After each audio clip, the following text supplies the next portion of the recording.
everyone. Welcome to our FTB English.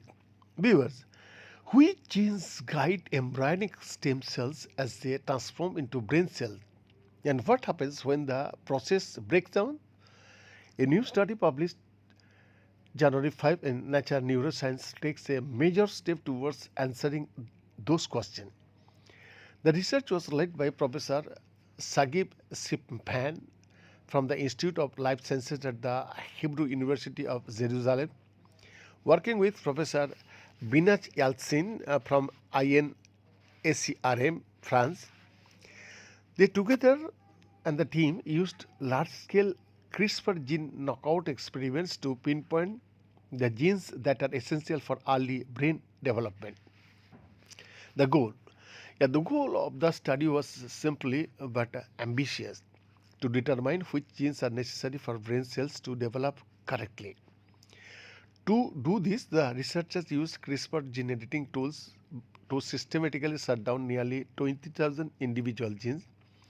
And these experiments were carried out in embryonic stem cell as they transition into brain cell. By disabling genes one at a time, the scientists could observe which ones were critical for the cells to successfully become neurons.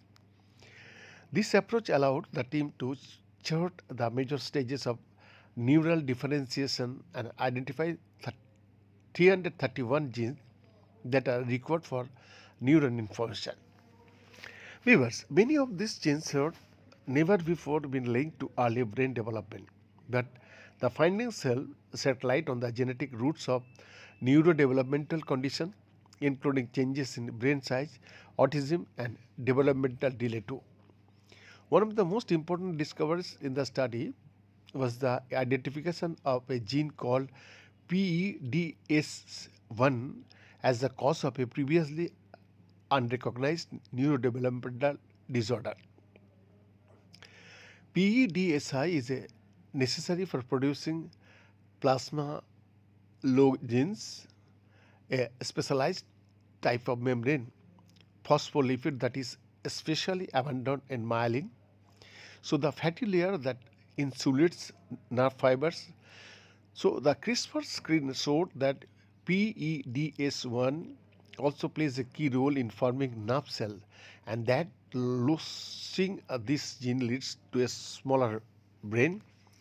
So based on this finding, the researchers suspected the PEDSI defects could interfere with brain development in people as well. And this exclusive report.